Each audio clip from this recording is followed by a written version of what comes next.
Sederetan hasil UFC 305 yang digelar hari ini dengan kartu utama pertarungan perebutan gelar divisi kelas menengah antara sang juara Dricus Du Plessis melawan Israel Adesanya.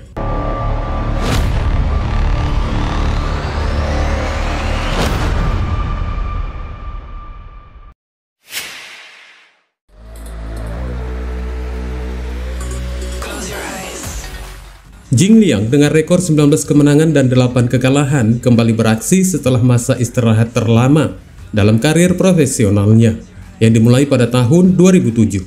Petarung di kelas welter 36 tahun ini kalah dalam keputusan terpisah dari Daniel Rodriguez di UFC 279 dan belum bertanding sejak itu karena cedera tulang belakang. Meskipun dia telah bertukar kemenangan dan kekalahan selama 6 pertarungan terakhirnya, Jing Liang telah menjadi favorit penggemar dan tidak pernah kalah 2 kali berturut-turut dalam karir profesionalnya. Sementara Carlos Prates dengan rekor 19-6 masih dalam tahap membangun namanya di UFC. Namun ketika memulainya, Prates membangunnya dengan kesan yang cukup panas. Sejauh ini hingga 2024, Prates telah memenangkan debutnya dengan menghentikan Trevin Giles dan memenangkan pertarungan keduanya dengan menyelesaikan Charles Retje. Dengan beberapa kemenangan ini, Prates memiliki potensi yang kuat sebagai pendatang baru yang cukup menjadi perhitungan di tahun ini.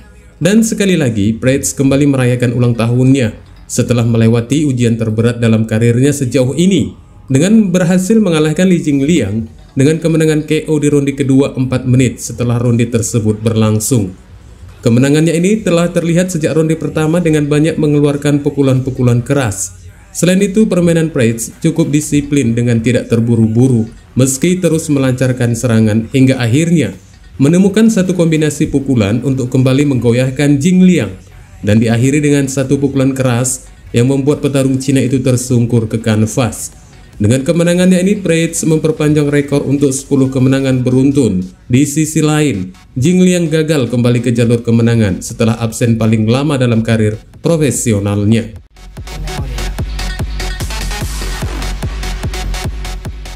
Rozenstruik dengan rekor 14 kemenangan dan 5 kekalahan telah berjuang membangun momentum setelah bertukar kemenangan dan kekalahan sejak kemenangan beruntun terakhirnya pada tahun 2019.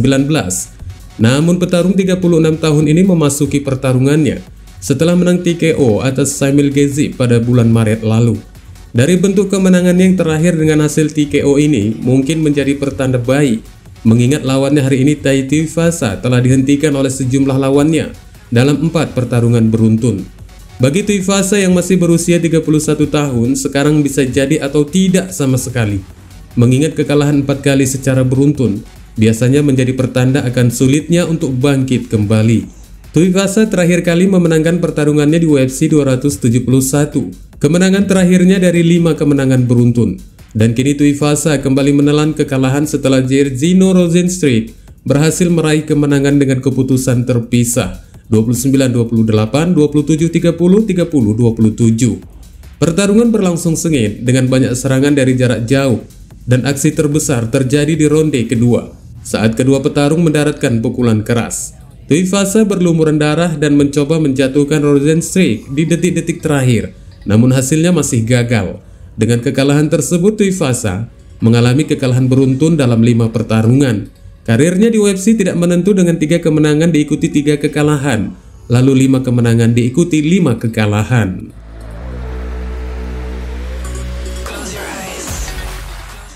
Gamrot datang dengan rekor 24 kemenangan dan 2 kekalahan. Adalah bentuk tangguh bagi siapapun di divisi kelas ringan, yang disebabkan permainan gulatnya yang terbilang cukup solid.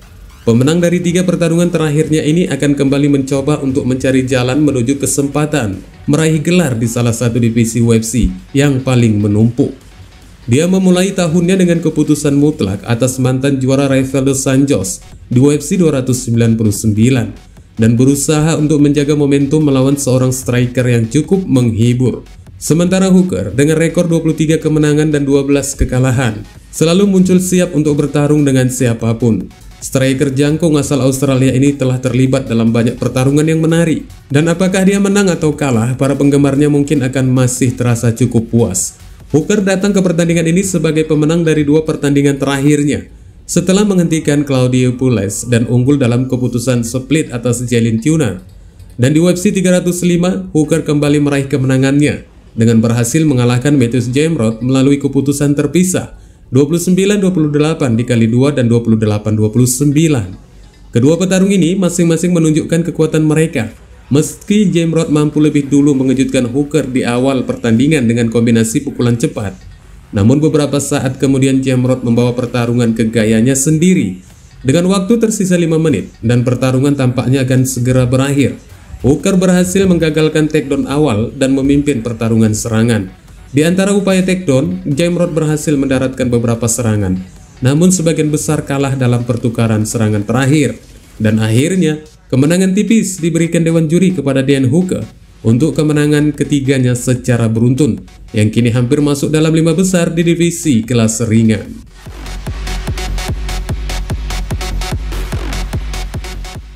Kara France kalah dari Brandon Moreno di UFC 277 dalam pertarungan perebutan gelar. Dari kekalahan ini, Kara France diselesaikan Moreno pada ronde ketiga dengan KO. Dan pada pertarungan yang berikutnya, Kara France tampil lebih buruk lagi dengan kembali mengalami kekalahan dari Amir Albazi melalui keputusan terpisah dalam acara utama Fight Night terakhir kali yang digelar di awal Juni lalu. Di sisi lain, Step Etchett juga mengalami hal yang sama dengan Kara France setelah pada pertarungan terakhirnya di perebutan gelar melawan sang juara Alexandre Pantoja. Erceg kalah dalam keputusan mutlak di UFC 301. Jadi dari pertarungan ini kelihatannya akan cukup menarik karena kemungkinan besar siapapun pemenang dari keduanya akan bisa langsung kembali ke pertarungan tembakan gelar, sementara yang kalah akan semakin menjauh dari tujuan gelar. Dan kelihatannya peluang tersebut jatuh ke tangan Kara France setelah berhasil mengakhiri pertarungan dengan pukulan pada menit ke-4 4 detik di ronde pertama. Rangkaian akhir dimulai ketika Kara France menjatuhkan Erceg dengan tangan kirinya. Erceg jatuh telentang ke kanvas dengan kepala terguncang ke belakang. Meski demikian, Erceg terlihat tangguh karena dia mampu berdiri kembali. Akan tetapi, Kara France tidak mengundurkan tekanan dan terus memburu Erceg yang kembali dijatuhkannya. Kali ini, Erceg meringkuk dalam posisi tengkurap dan pertarungan pun dihentikan.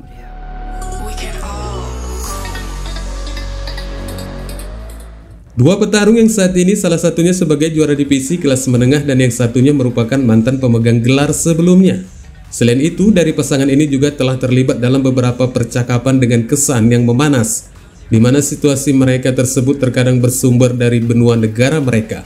Kali ini, setelah mengalahkan Sean Strickland untuk merebut gelar divisi kelas menengah, Du Plessis akan berupaya dalam pertarungan pertahanan gelarnya untuk yang pertama kali. Sementara bagi Adesanya, setelah pertama kali menyerahkan sabuk miliknya kepada Alex Pereira, pertarungan ini merupakan yang kedua kali baginya untuk perebutan gelarnya kembali.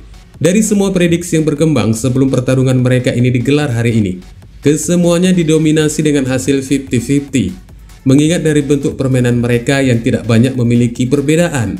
Akan tetapi bagi Adesanya, jika dengan hasil kekalahan yang diraihnya hari ini cukup memungkinkan sekali jika dia akan bernasib sama dengan Kamaru Usman yang semakin sulit untuk memperbarui rating peringkatnya di divisi.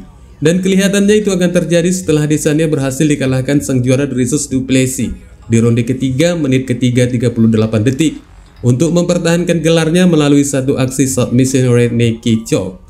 Du Plessis memvariasikan serangannya dengan tendangan tinggi dan rendah dan juga mengancam dengan permainan gulatnya yang akhirnya menjadi faktor penentu. Adesanya membalasnya dengan bagus dan melancarkan beberapa pukulan keras ke arah tubuh sambil mencampur sasaran pukulannya sepanjang pertarungan. Di ronde kedua, Du Plessis memulai permainan grapplingnya lebih awal dengan mencengkeram bagian belakang Adesanya. Dia melancarkan kuncian rear naked choke tetapi terlalu tinggi hingga Adesanya bisa membalikkan keadaan. Mereka kembali bertarung di mana Adesanya melancarkan beberapa kombinasi serangan tajam sebelum Du Plessis menjatuhkan diri untuk melakukan single leg dan bergulat hingga bel berbunyi. Serangan tajam ditunjukkan Adesanya di awal ronde ketiga yang memaksa Du Plessis untuk bertahan dari beberapa serangan. Adesanya juga tajam dalam bertahan, membalasnya dengan sikut berputar yang tepat waktu. Namun, keadaan berubah ketika Du Plessis menyelinap dengan pukulan tangan kiri yang keras dan mengejutkan Adesanya. Membuka pertukaran serangan bolak-balik ketika dia meningkatkan tekanan. Adesanya berhasil bangkit di awal ronde keempat, namun kemudian Du Plessis menyerangnya dengan hook kiri dan menyerangnya ke depan untuk melakukan takedown. Du Plessis berlari ke belakang dan melancarkan kuncian cekikan yang mengakhiri pertarungan di menit ketiga 38 detik. Sekaligus menambah rekor 10 kemenangan Du Plessis secara beruntun dari kemenangan terakhirnya di UFC 305 yang digelar hari ini. Wassalamualaikum warahmatullahi wabarakatuh.